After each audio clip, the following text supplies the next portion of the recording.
Hello everybody, hope you're well. We are back, Nutrition Club, week number 2. We are going to be talking about carbohydrates today. Just recap quickly on last week, we were discussing calories. And we had to start there because it's really going to frame the conversation over the next few topics that we do as we start going through the macronutrient groups. We need to understand the calories. And the main point from last week was understanding about the calories that are coming in versus the calories that are going out, and how if we are in a calorie deficit, we will be losing weight, and if we're in a calorie surplus, we will be gaining weight. Now, the purpose of these videos is not just to be talking about weight loss. Nutrition is so much more important than just looking at weight management. Clearly, calories are key to understand how we can gain and lose weight. And it's also key to understand the difference between the macronutrient groups, and we'll be going into more details for one of them today.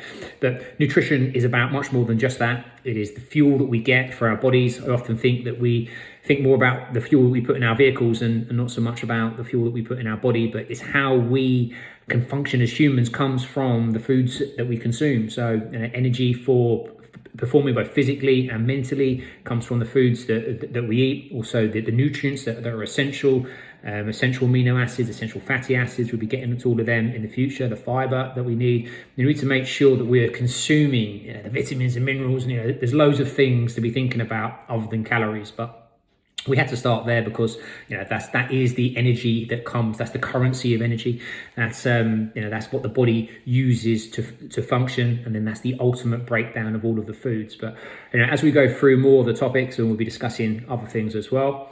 But yeah, all right, let's get to it. Okay, then let's kick off with carbohydrates. First of the macronutrient groups we are going to put under the spotlight. We're going to do carbs and fats. Sorry, we're going to do proteins and fats in later videos. Carbs today. Start with this one because this is probably where we get most of our calories from.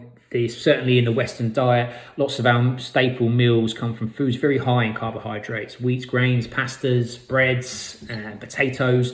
These are all foods high in carbs that we tend to consume on a fairly regular basis. Now, it's not to say that all carbs are bad. Make the point earlier that this series of videos is not about demonizing foods or food groups. It's just about explaining to you how it works. There are some diets that completely take away carbohydrates, something like the keto diet or the Atkins diet used to be very popular. And my opinion is that whilst those can be effective at weight loss, you're losing weight because there's a reduction of calories. Because if you remove the whole food group, there's going to be a significant amount of calories taken away. It's not the fact that carbs are bad. Carbs don't make us fat. Additional calories. When you're in a calorie surplus, that's what's making us put on weight. So again, it's not about weight loss, and particularly going to prove the point of that now is because everything in the carb group has the same biological makeup. Everything's made up of glucose molecules, and I've got some batteries to demo that in a minute. So everything's broken down into glucose, or what you call a monosaccharide, just one form, one sugar on its own. And they all equate to the same amount of calories. So calories isn't the only thing that we're interested in. So you can have a pack of Haribos and you can have a set of potatoes. The weight of them will ultimately produce the same amount of calories, but there's a big difference in terms of nutritional quality between a pack of Haribos and a more complex carb such as a potato. So what we're particularly interested in is the speed in which a body breaks down carbohydrates into energy. Now, go back to my battery. If you've got something in a very simple form, and then you might have heard the term before, simple sugars or refined sugars, it basically means carbohydrates which are pretty much as they're already broken down. The body hasn't got to do anything to it. It's already ready to go for energy. It's a glucose molecule. What we call a monosaccharide is just one sugar on its own. If we have two of them, that becomes a disaccharide. That still gets thrown in with the term simple sugars because there's just two of them. This would be sucrose, which you have in table sugar, or lactose, which is in milk, fructose, which is in fruit. All come down as simple refined sugars. The body can just take the energy straight away. It just needs to just break them in half, bang, can be used for energy.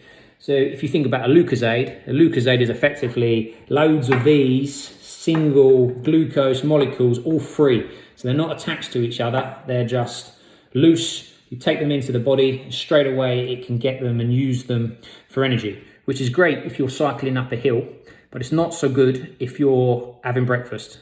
You wouldn't be having Lucozade for breakfast, I assume, but you may be having cereal with milk with some fruit on top.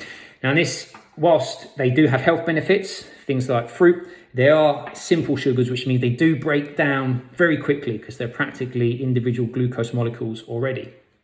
I don't know how well this will work, but if we can imagine the other side of this is the blood, and where the food's being broken down passes into the blood, if they're all on their own, they can just fly through, no problem, just one at a time, all quick. Surge of blood sugar, surge of energy, insulin will be released, and then we can have a crash. You may have experienced that. If you have a sugar high followed by a crash, and so all the cravings come in, all the rest of it. If these are all joined together, so if you have a whole meal, whole grain bagel, something like that, it's got carbs in, high amount of carbs, but they are now all joined together. Now, it would make a mess if I make a lot of noise if I throw them all through there, but you know that they're not going to be able to, if they're joined together, they have to be broken down one at a time, or to pass through masala tape and get into the blood and get the energy pumping around the body. Right, so still simple demo just to show you the difference between how the body is using that energy. So what is optimal for us is food that takes a longer period of time to break down, so a more complex starchy carb is much better for the body than having a simple hit of energy. So much better, I'm talking about general health. There is a time when you may need a surge of energy, particularly if you're playing sports and things. So again, it's not that all sugars, refined sugars, are bad. It's just that they get into the body, into the bloodstream very, very quickly. So most of the time, that is not our goal. Our goal is to have released energy over a period of time. So that's why complex carbohydrates are better, because they take longer to be broken down into the body to be used as energy. Okay, homework time. So your mission this week, if you choose to accept it, is to start paying attention to food labels. Now that you know a little bit more about carbohydrates, you know that we have carbs is always going to be the top number. So you'll see on the back of the packet, it will say 50 grams of carbohydrates. Underneath that, it will say of which are sugars, and it should also say on there which are fibers. And we'll do a separate video all about fiber, absolutely essential, important for digestion, but we'll cover that in a separate video. What we want to look at for this week is understanding the difference between the different sorts of carbohydrates with the complex and the refined. So we'll either find in there about 50 grams of carbohydrates. If it then says 48 of them are sugar, we're going to have a load of these all separated, ready for the body to use straight away for energy. So considered refined sugar. If it says 50 grams of carbs, of which 2 are sugar, so that means 48 are complex, then we're going to have something that looks more like that in terms of the polysaccharides all joined together, take the body time to break that down and release energy on a much more regular, slower pace.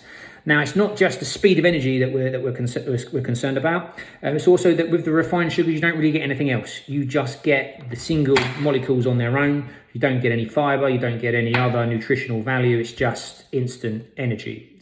So what we prefer are food groups food types that are more complex in their structure, and they bring with them more nutritional value. So this week's about paying attention a little bit more. So looking at the foods that you already consume and start to see, are these complex carbs or refined sugars? What we do have is something called a glycemic index. And now this gives every single food type a number of how quickly it gets into the blood system. You're not going to see that on the back of a pack, but you are going to start to get an idea of the difference between the top number, the carbs, and the other number underneath it, the sugars. So the bigger the difference between them, ultimately the better it is in terms of health. The slower that it's going to be released into the body, more chance you're going to have of there being nutrients in there as well. So that's your mission. Figure out what's going on, having a look at the amount of carbohydrates and the amount of sugars. Ultimately, we want higher carbs and lower sugars. That's really the goal. Right, that's it for this week. Let me know if you've got any questions, and see you again next week. Take care.